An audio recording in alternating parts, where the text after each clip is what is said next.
I hired an investigator and discovered that my husband has been having an affair during his work trips, but I don't know what to do because we have two small kids, and he funds our lifestyle. Posted by you/throw-ra London mum.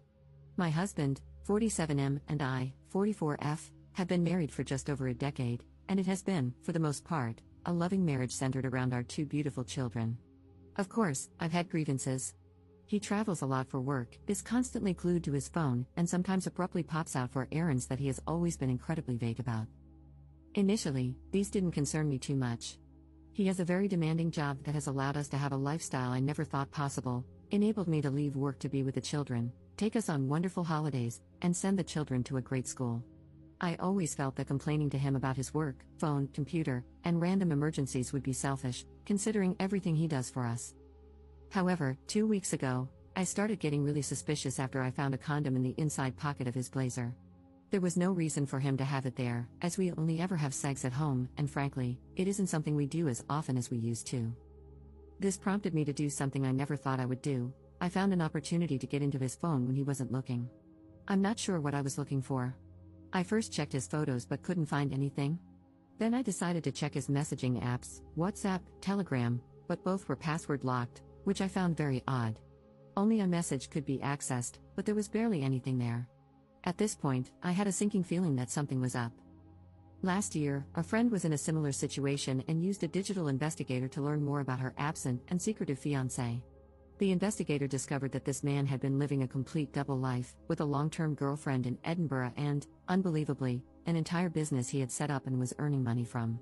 She had no idea about the business or all the money he was making, and no doubt spending on his girlfriend. I asked for the investigators' details and requested that they pull together anything and everything they could find about my husband. The investigator spent about a week digging online and came back to me with a report that changed my life forever. I got a call from the investigator, warning me that my husband's report would be a very difficult read and that I should open it in private at a time when I would be able to process it fully. Since receiving it, I have barely been able to eat, sleep, properly take care of the kids, or speak to him, and yet he is so absent-minded that he doesn't even realize something is wrong. It turns out that my husband of over 10 years has been, 1. Having an affair with a woman 15 years his junior. 2. Financing this woman's lifestyle and her failed business venture. 3. Attending sex parties with her, where they have sex with other partners. 4. Posting in a revolting online sex forum, including pictures of his privates and details of his addiction to porn and escorts to his creepy online friends. And 5. Based on his posts online, he has clearly been spending thousands on escorts as far back as 7 years ago. I have no idea where to go from here. I don't know what to do. I have no idea how to confront him about this or if I should see a lawyer first. I know the obvious decision is to simply divorce, but our children are 9 and 7. I have loved him since we first met 14 years ago, and I know that I have a place in his heart too, in spite of these actions. If he is truly an addict, then maybe there is a way to get through this if he agrees to treatment? I am a complete mess, and I can't talk about this to anyone in person just yet. Any advice you have for me would be really appreciated. Relevant comments. Commenter. You are allowing your love of a cushy, expensive lifestyle to cloud your good judgment. You deserve better. Your children deserve a happy home, which this will never be with a parent who is any kind of addict. You will lose respect for yourself if you stay. Your peace of mind will have been sold for 20 pieces of Gucci. Get through the holidays any way you can. If your hubby becomes suspicious, blame it on holiday stress. Give your kids one last nice holiday season. Right after the first of the year, call a few divorce attorneys and interview them. Bring the investigative reports. Hire the one with whom you click the best. Follow your attorney's advice to the letter. They're an expert, that's why you hired them. Don't listen to family, friends, or strangers on the internet. Get yourself into individual therapy to help you deal with the betrayal. Have your children see a child therapist to assess whether they need ongoing care. Be kind to yourself, you've only just found out about a massive betrayal.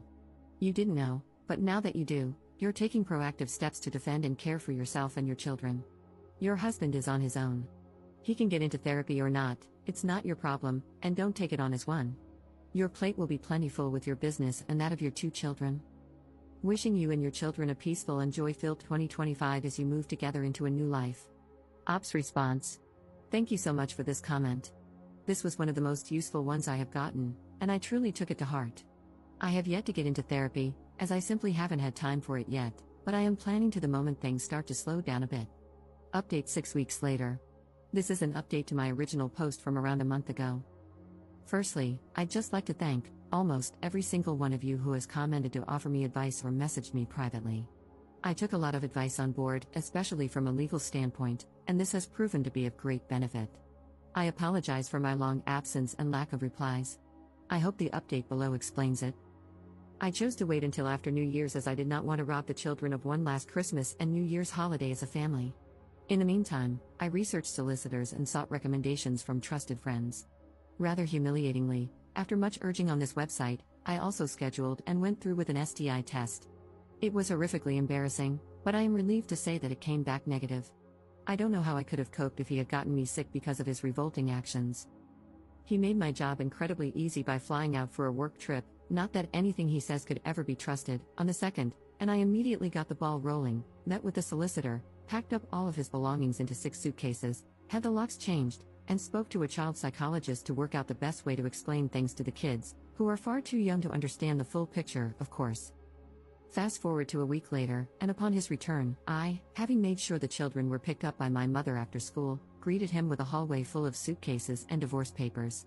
I had printed out the report in full and started walking him through it before he broke down in tears. It was a compulsion, he was unbelievably stressed, and if I left him, he would have no choice but to marry the other woman, whereas he would end it immediately if I took him back. This last part was truly the nail in the coffin. I don't think he even realized just how manipulative a comment that was. After hours of back and forth and his groveling, he gave up. He was left at the bottom of the stairs in the entrance to our home with his suitcases, waiting for a cab to take him to God knows where. There is still a lengthy legal process ahead, and unfortunately, it turns out that his infidelity doesn't really impact how assets might be divided following the legal battle. However, I'm confident that my solicitor will get the outcome I need to keep the house and live independently. In terms of the children, I would rather not discuss them to maintain privacy, but it has been an incredibly difficult adjustment, and sometimes I do feel guilty. As for myself, I am still completely heartbroken, and frankly, I don't ever hope to find love again. I just don't think I can quite trust like that anymore.